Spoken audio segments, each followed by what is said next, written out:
રાજકોટ જિલ્લામાં આવતા તમામ નેશનલ હાઈવે, સ્ટેટ હાઈવે, જે મોટા રોડ નેશનલ હાઈવે અથવા આપણું આરએનબી ડિપાર્ટમેન્ટ મેનેજ કરતો હોય છે, આ તમામ રોડ ઉપર ડિસ્ટ્રિક્ટ રોડ સેફ્ટી કમિટીની મિટિંગ્સ સમયાંતરે યોજાતી હોય છે. અને આ મિટિંગ્સમાં આ વસ્તુ ધ્યાને આવી છે કે ઘણા બધા ઔદ્યોગિક એકમો દ્વારા પેટ્રોલ પંપ્સ છે, અમુક હોટેલ્સ છે, આના દ્વારા ગેપ ઇન મીડિયન જે છે આને બ્રેક કરવામાં આવ્યા છે અને આ તોડીને જે રાહગીરોની જે જાનમાલની સુરક્ષા જે છે આને જોખમમાં નાખવામાં આવી છે. આ તમામ રિપોર્ટ જે છે આરટીઓ દ્વારા તમામ રોડ ઉપર ઇન્સ્પેક્શન કરીને કેટલા ગેપ ઇન મીડિયન તોડવામાં આવ્યા છે આનું એક સર્વે કરવામાં આવ્યું હતું. આમાં રાજકોટ ભાવનગર રોડ ઉપર 5, રાજકોટ કાલાવાડ રોડ ઉપર 2, રાજકોટ મોરબી રોડ ઉપર 16, નેશનલ હાઈવે ઉપર 9, રાજકોટ જામનગર રોડ ઉપર 16. આ તરીકે આ તમામ જે ગેપ ઇન મીડિયન મળ્યા હતા તમામ એજન્સીઝને અગાઉની પાસ્ટની રોડ સેફ્ટી કમિટીની મિટિંગમાં આને રિપેર કરવાની સૂચના આપવામાં આવી હતી.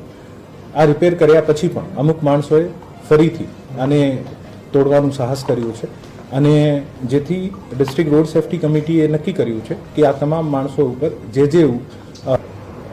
જે લોકોએ અત્યારે હવે મીડિયન તોડશે અથવા જે તોડી દીધા છે અને આને 15 દિવસની અમે એક સમયસીમા આપી છે કે આપ રિપેર કરી નાખો. જે રિપેર નહીં કરે તો આ તમામ માણસો ઉપર એફઆઈઆર દાખલ કરવામાં આવશે. બીએનએસની કલમ 324 અને prevention of damage of public property એક્ટની સેક્શન 3 હેઠળ આ તમામ માણસોની જાન જોખમમાં નાખવાનો અને પબ્લિક પ્રોપર્ટીને તોડવાના બદલ આના ઉપર એફઆઈઆર થશે. આ કામગીરી અત્યારે શરૂ થઈ ગઈ છે.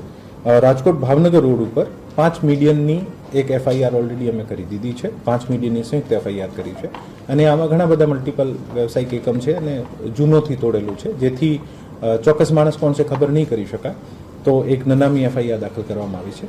પણ હવે આ બધા રિપેર થશે ને હવે જે કોઈ પણ સંસ્થા તોડવાનું સાહસ કરશે તો અમે નામજોગ એફઆઈઆર કરીશું. અને જે પણ સ્પષ્ટ રીતે દેખાય છે કે આ પેટ્રોલ પંપ એક જ છે અને આ પેટ્રોલ પંપ વાળાએ તોડ્યું છે અથવા કમર્શિયલ એકમ એક જ છે અને આને તોડ્યું છે, તો આને અમે વિનંતી કરીએ છીએ કે આ 15 દિવસમાં સ્વખર્ચે આ મીડિયન તમામ રિપેર કરાવી અને આ જે રિપેર નહીં કરાવશો તો આપને ઓફકોર્સ અમે બધા પગલાં લઈશું ને આપને ઉપર એફઆઈઆર પણ દાખલ કરાવીશું.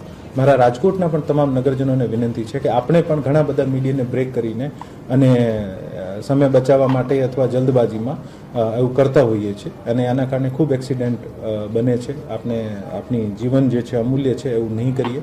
અને કદાચ નેક્સ્ટ ગેપ જે છે 1.5 કિલોમીટર આગળ હશે પણ આપણે આ જે પ્રોપર સરકારે જે બનાવેલા આખું ટેકનિકલ અભ્યાસ કરીને જે ગેપ બનાવ્યો ત્યાંથી જ આપણે પસાર કરી એવી વિનંતી પણ કરવામાં આવે છે.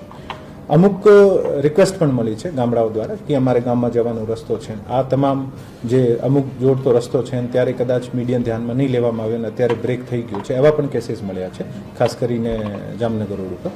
તો આરટીઓને અને એક્સીએને જે પણ રોડની એજન્સી અત્યારે વનડેમ કરે છે અને સૂચના આપવામાં આવી છે કે આપ આનો અભ્યાસ કરો, ટેકનિકલી શું યોગ્ય છે ને એવી રીતે પછી